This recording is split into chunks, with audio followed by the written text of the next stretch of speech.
Halo kawan-kawan, kembali bersama Arif di sini. Apakah teman-teman betah sebagai pendidik untuk terus bergelut di dunia pendidikan, tapi masih menggunakan moda tatap muka alias luring? Cuman cara itu kan sudah lama digunakan ya sebetulnya. Metode tatap muka tersebut dipakai sejak zaman Nabi Adam dilahirkan. Sebenarnya kita ini sekarang punya kesempatan besar untuk menggunakan cara lain, selain cara tatap muka atau luring tadi.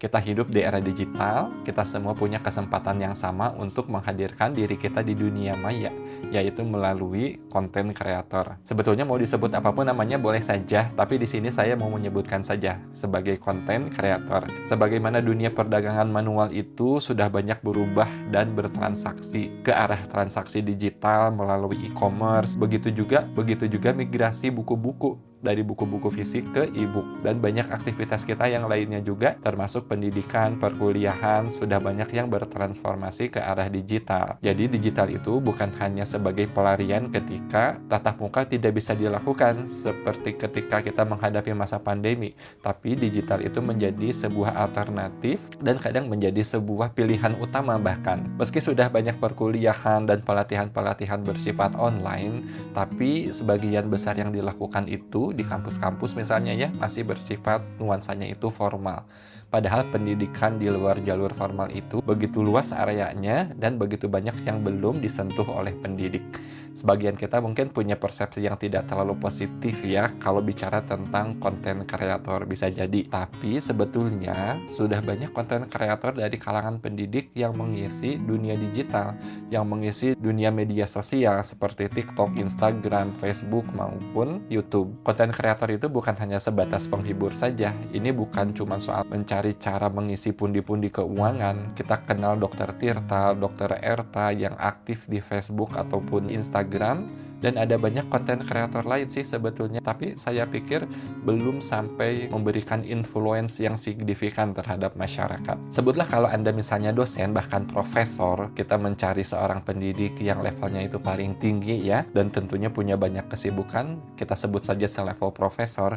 Di luar negeri kita mengenal, barangkali teman-teman juga sudah mengenal, Profesor Andrew Huberman, seorang profesor di bidang neurobiologi dari Stanford University.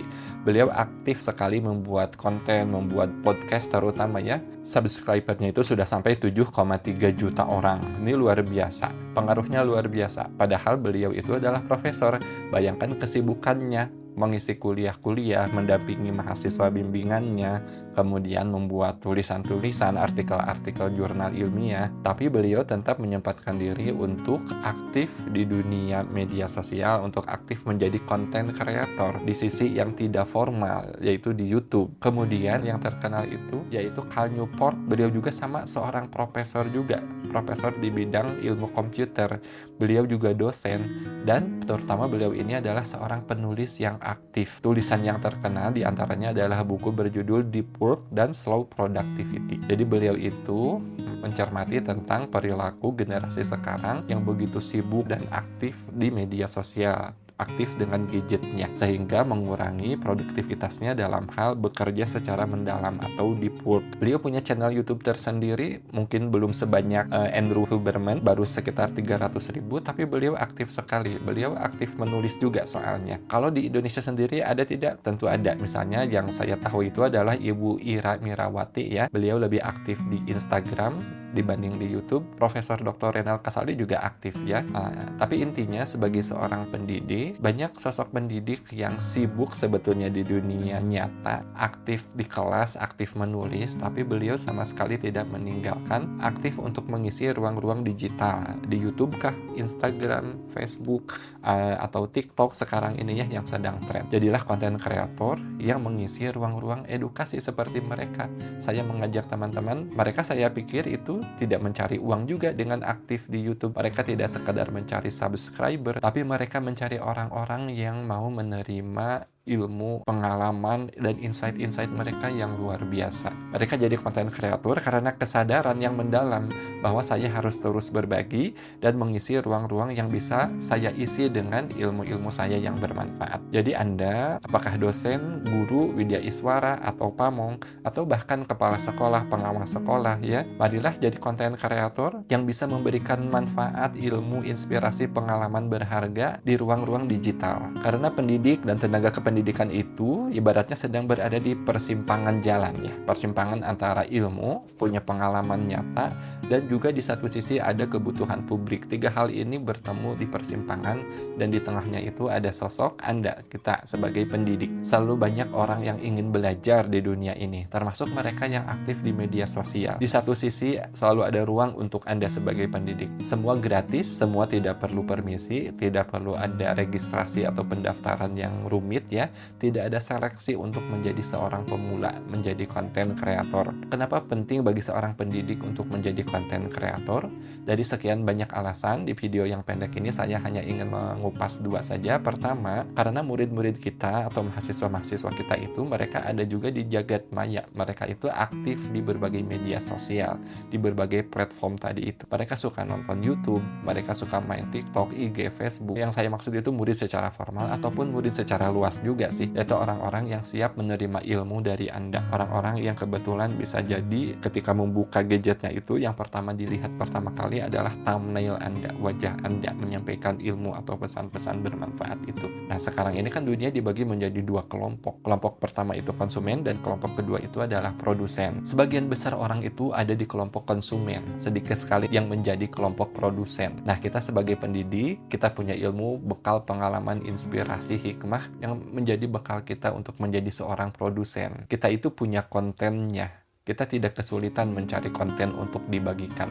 Cuman kita itu kesulitan mencari keberanian dan inspirasi untuk memulai. Dan kalau sudah maju, melangkah, kita barangkali perlu cara-cara tentang bagaimana agar audiens itu tertarik untuk menyimak kuliah kita, untuk menyimak ilmu dari kita. Jadi jangan berhenti menjadi produsen di kelas-kelas, di kampus-kampus, atau di sekolah-sekolah saja, atau di laboratorium, karena tempatnya terbatas. Nah, ini berkaitan dengan alasan kedua, kenapa pendidik itu perlu menjadi konten kreator. Dengan menjadi konten kreator, Anda membagikan ilmu Anda tanpa dibatasi oleh ruang dan waktu. Ini yang penting. Ini potensi amal jariah yang sangat luar biasa. Ini syaratnya kalau Anda senang jika ilmu Anda itu beredar di masyarakat dan memberikan dampak yang luas ke banyak orang hingga waktu yang tidak terbatas. Semisal Anda bicara 40 menit di depan murid atau mahasiswa di depan kelas, kalau sudah habis waktu 40 menit itu, maka bubarlah kelas dan hilanglah mungkin sebagian besar ilmu Anda itu menguap bersama waktu. Untuk menyampaikan ilmu yang sama, kita harus mengulang lagi peristiwa yang berbeda lagi di waktu yang berbeda. Tapi kalau disimpan di media digital, direkam, lalu diupload ke server, maka ilmu Anda itu bisa diputar kapan saja dan bisa menjangkau siapa saja dan bisa menjangkau sampai batas waktu di masa depan yang tidak bisa kita tentukan. Bayangkan daya jangkau yang Anda miliki jika Anda menjadi konten kreator. Satu topik bisa diputar puluhan, ratusan, bahkan ribuan kali jika bermanfaat. Satu topik bisa diputar berkali-kali oleh netizen yang butuh mereka temukan di internet. Satu bahasan spesifik di tema tertentu yang cuman Anda saja yang tahu, bisa jadi hidden gem ya, bisa jadi permata berharga yang dicari-cari oleh orang selama ini. Satu tema khas yang tidak sempat Anda sampaikan secara mendalam di kelas atau di kuliah karena keterbatasan waktu, keterbatasan kurikulum, sekarang ini bisa Anda sampaikan di channel YouTube Anda, channel Instagram Anda. Bisa Anda leluasa sampaikan, boleh sedalam mungkin, sepanjang mungkin. Semau Anda lah pokoknya. Di situ Anda tidak perlu izin ke atasan, tidak perlu izin ke rektor, ke senior, ke guru besar, ke kepala sekolah, atau ke siapapun, karena Anda lah yang membuka channel Anda sendiri. Kameranya punya Anda, internetnya punya Anda, channelnya punya Anda. Sekarang ini menjadi konten kreator begitu mudah, dan media sosial yang ada termasuk YouTube itu menjadi sarana yang menjadikan ilmu itu begitu demokratis, bisa disampaikan oleh siapa saja dan kapan saja. Dan orang kompeten seperti Anda jangan sampai terhalangi untuk memanfaatkan sarana itu. Banyak pendidik yang sudah menjadi konten kreator, silahkan Anda cari sebagai inspirasi ya, baik di dalam maupun dari luar negeri. Sebagai pendidik, saya yakin di relung hati terdalam Anda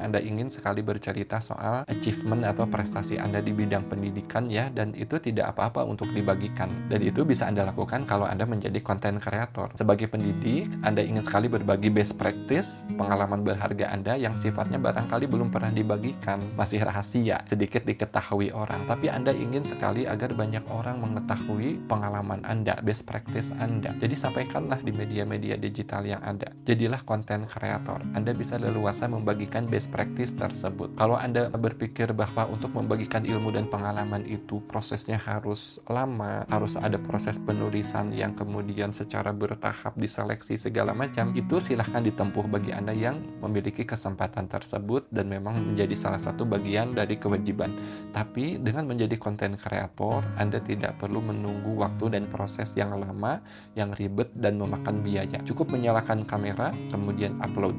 Dan sebagai pendidik kita juga sering tertarik untuk mendengar cerita ya best practice pendidik lain yang jauh di sana. Misal bagi Anda pendidik yang tinggal di kota, kita itu ingin sekali mendengar bagaimana pendidik-pendidik yang tinggal di desa, di daerah pegunungan, daerah terluar, terjauh ya di Indonesia itu melakukan proses pembelajaran. Bagaimana mereka berinteraksi dengan murid-murid yang beraneka ragam. Bagi Anda yang hidup di desa barangkali penasaran bagaimana guru-guru di kota itu menangani murid-murid kota yang memiliki banyak sekali kompleksitas masalah. Kita penasaran sebetulnya bagaimana cerita pendidikan di balik sekolah-sekolah mahal misalnya dengan fasilitas lengkap, serba mewah. Dan sebaliknya kita juga kadang penasaran bagaimana kisah pendidikan di balik sekolah-sekolah yang memiliki keterbatasan sarana, prasarana. Pokoknya banyak cerita di dunia pendidikan dan itu akan menjadi sebuah inspirasi melengkapi perjalanan kehidupan kita sebagai pendidik dan itu akan sangat menarik sekali jika kemudian banyak guru, kepala sekolah, pengawas sekolah, dosen Widya Iswara Pamong yang berkenan menjadi konten kreator. Sekali lagi, ada banyak ruang untuk pendidik untuk menjadi konten kreator.